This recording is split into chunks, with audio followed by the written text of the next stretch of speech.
Taylor Swift reveals she bought back her music catalog in emotional announcement 6 years after Scooter Braun drama. Good karma has come back around for Taylor Swift.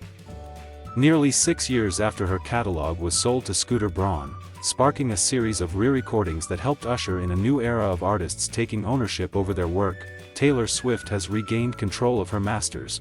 The Grammy-winning star, 35, announced in an Instagram post on Friday, May 30th, that she has bought back her music catalog, giving her control of her first 6 albums. "Hi. I'm trying to gather my thoughts into something coherent, but right now my mind is just a slideshow. A flashback sequence of all the times I daydreamed about, wished for, and pined away for a chance to get to tell you this news. All the times I was thiois close, reaching out for it, only for it to fall through. I almost stopped thinking it could ever happen, after 20 years of having the carrot dangled then yanked away. But that's all in the past now," Swift wrote in an emotional statement posted to her website. "I've been bursting into tears of joy at random intervals ever since I found out that this is really happening.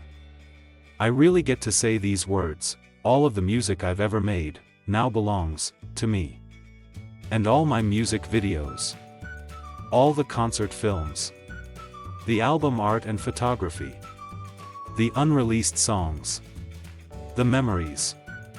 The magic. The madness. Every single era. My entire life's work," Swift continued, "to say this is my greatest dream come true is actually being pretty reserved about it. To my fans, you know how important this has been to me, so much so that I meticulously re-recorded and released 4 of my albums, calling them Taylor's version. The passionate support you showed those albums and the success story you turned the era's tour into is why I was able to buy back my music. I can't thank you enough for helping to reunite me with this art that I have dedicated my life to, but have never owned until now," she added. "All I've ever wanted was the opportunity to work hard enough to be able to purchase my music outright with no strings attached. No partnership, with full autonomy. I will be forever grateful to everyone at Shamrock Capital for being the first people to ever offer this to me.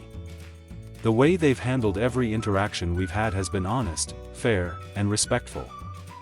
This was a business deal to them, but I really felt like they saw it for what it was to me, my memories and my sweat and my handwriting and my decades of dreams. I am endlessly thankful. My first tattoo might just be a huge shamrock in the middle of my forehead." Swift went on to inform her fans of the possibility of releasing re-recordings of Taylor Swift and Reputation. I know. What about Rep TV? Full transparency, I haven't even re-recorded a quarter of it. The Reputation album was so specific to that time in my life, and I kept hitting a stopping point when I tried to remake it. All that defiance, that longing to be understood while feeling purposely misunderstood, that desperate hope, that shame-born snarl and mischief," she wrote. "To be perfectly honest, it's the one album in those first 6 that I thought couldn't be improved upon by redoing it. Not the music, or the photos, or videos. So I kept putting it off. There will be a time, if you're into the idea, for the unreleased vault tracks from that album to hatch. I've already completely re-recorded my entire debut album, and I really love how it sounds now. Those 2 albums can still have their moments to re-emerge when the time is right. If that would be something you guys would be excited about. But if it happens, it won't be from a place of sadness and longing for what I wish I could have. It will just be a celebration now," Swift added. "I'm extremely heartened by the conversations this saga has reignited within my industry among artists and fans.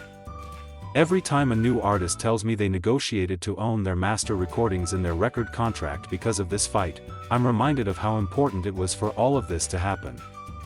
Thank you for being curious about something that used to be thought of as too industry-centric for broad discussion. You'll never know how much it means to me that you cared. Every single bit of it counted." And ended us up here.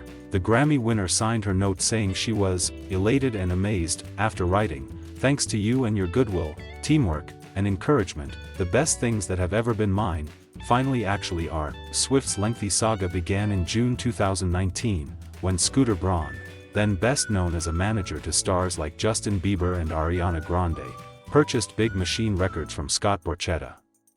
Borchetta founded Big Machine in 2005, and Swift was the first star he signed, so when Braun's company, Ithaca Holdings, acquired the label, he received control of all of the albums Swift had made before signing with Universal Music Group in 2018, from her 2006 self-titled debut to 2017's Reputation. At the time, Swift shared a lengthy Tumblr post expressing frustration with the situation, saying she'd pleaded with Borchetta for years for a chance to own her work, but had instead only been given the opportunity to sign back up at Big Machine Records and earn one album back at a time, one for every new one I turned in.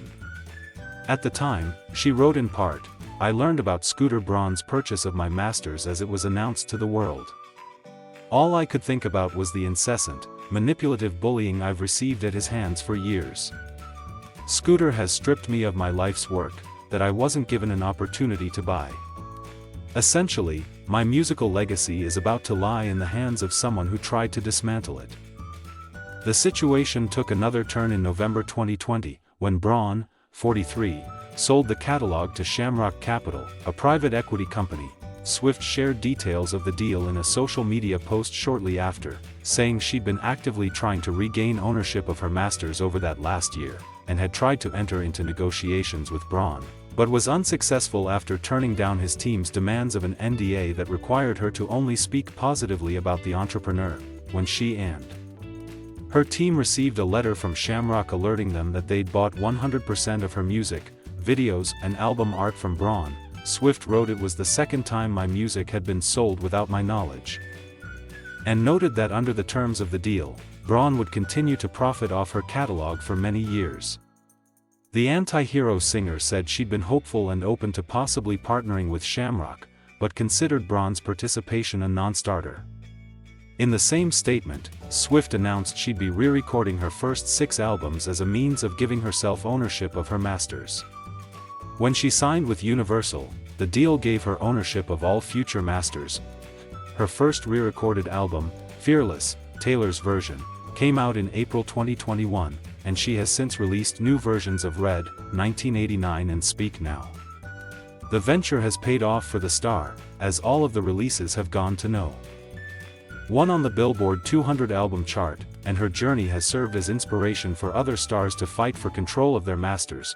Braun, for his part, told Variety in 2021 that he was unhappy with the way the situation played out. "I regret and it makes me sad that Taylor had that reaction to the deal. All of what happened has been very confusing and not based on anything factual. I don't know what story she was told. I asked for her to sit down with me several times, but she refused," he claimed. "I offered to sell her the catalog back and went under NDA, but her team refused. It all seems very unfortunate. Open communication is important and can lead to understanding. She and I only met briefly 3 or 4 times in the past. And all our interactions were really friendly and kind. I find her to be an incredibly talented artist and wish her nothing but the best." Swift now owns all of her original work. There were many comments made, "Hard to see her as a victim IMO.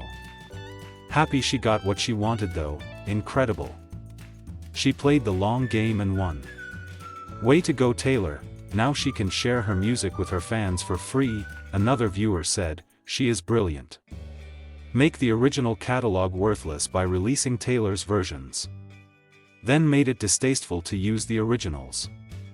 Masterclass, congratulations. What about you? What do you think about the issue we raised above? Please comment and let us know. Thank you for listening. God bless you. See you in the next video.